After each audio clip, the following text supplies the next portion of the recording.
Pawis tayo. And yeah, it's another painting. Dito tayo sa ating yan. Ilang araw na lang yung matatapos na. So I'm pretty much happy sa outcome. And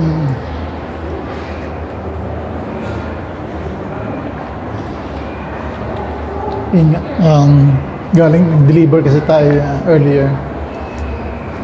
Masakit pa rin yung pa ako. Ang problema sa pa is una dito sa ibabaw, second is lumipat dito sa buto, ngayon dito sa gilid. So masakit. Naramdam ko kahapon yung ang sakit niya, maski na naka-pain reliever. For now, hindi tayo minom ng pain reliever. Ayoko rin naman mabugbog yung katawan natin ng pain reliever. So, hindi tayo minom ngayon. So, yun nga. Nag-deliver tayo, then ipopost ko pala ito. Duman tayo dun sa palengke. Kung saan yung namatay yung nagbibinatog. O yung tatay, kumbaga. So, duman ako doon, nandun yung nanay, plus siguro yung anak niya na willing to help i-continue yung business. Kasi naging ano sila, naging iconic lalo sa mga estudyante na yung pagpasok nila sa school is nakakatulong sila. Nagiging, sabi nga, iba, lunch, iba, merienda. Ayan. So,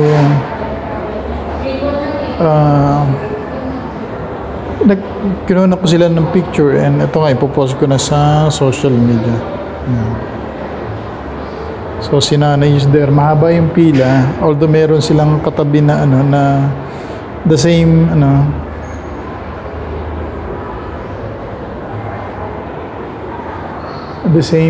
product, kaya lang sila yung nauna kasi naging generous yung nila.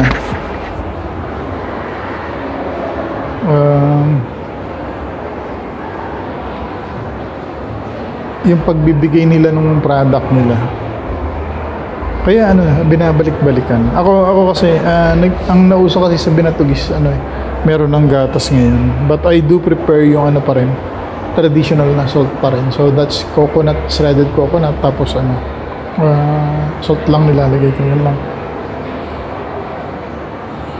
Teka, ipopost ko muna yung pictures nila.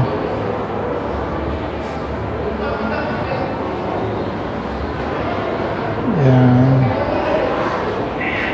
Post ko lang para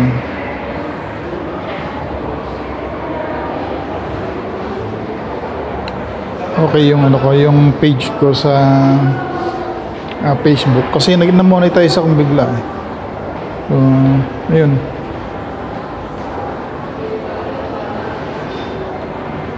Na-monetize akong bigla, kaya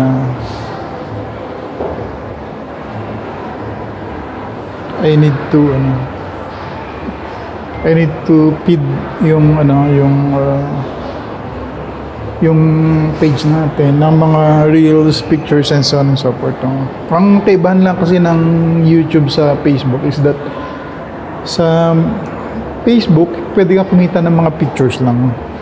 Compare sa YouTube na puro mga videos lang. So ayan, na-post ko na. Mali yung post ko na video pa uli ako na isa.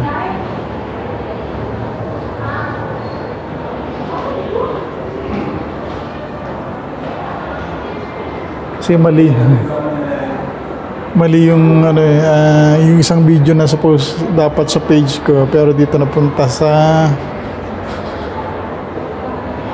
main channel. Yun. So nakapag-deliver naman tayo. Actually kahapon yung delivery suppose. That's the last kilo ng yung paninda ko. So I need to purchase again. Sana hindi ko makalimutan. And ayun nga, nag-apologize naman ako, and the client is very understanding do sa naging situation natin. And sabi niya, sige kuya, bukas na lang. So ayun nga, na ano ko ngayon na na-i-post ko, ay na-i-deliver ko, na-i-deliver ko earlier, bago pumunta rito. So, from the delivery, diretso na ako dito. Medyo, hirap ako maglakad. So, I was supposed to vlog dun sa Rose Garden. I was thinking of that earlier. Kaso, it didn't materialize nga kasi nga, medyo late na. And, yun.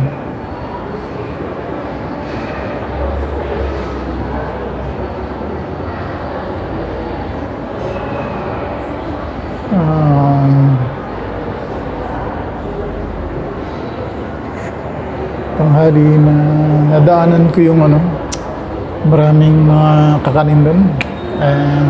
Gusto kong bumili but very limited yung natin, yung cash natin. So I just see it, I look at it. Gusto kong kumain talaga but hindi kayang bumili. Ganun na lang, at least na lang ako. Hoping na sabi ko ayoko yung ganitong situation, sana ma-overcome ko. So ngayon 2, 4, 6, 8 almost dalawang isda na lang yung gagawin ko dito. So gagawin ko yung isa ngayon, I'll try to finish it, tapos yung isa could be later.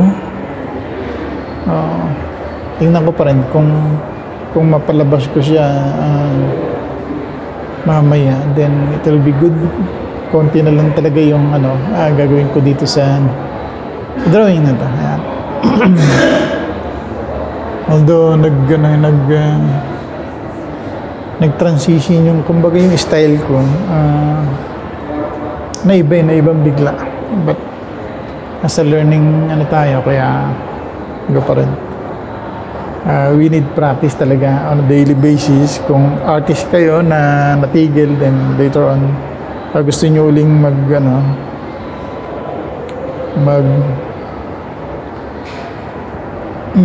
start ulit, i-kickstart yung nyo, yung passion nyo sa mag-drawing. Well,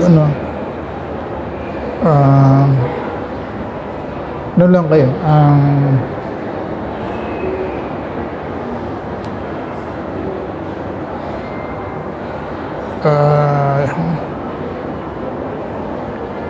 mag-draw lang kayo daily. Yan. Yung tip natin sa mga artist na nahinto. And again, hindi nyo kalimutan, Baguio Life o Buhay Baguio. Here in nasa Center Mall tayo. Stay tuned guys, this is my first vlog for the day. And peace out. Uy, subscribe kayo.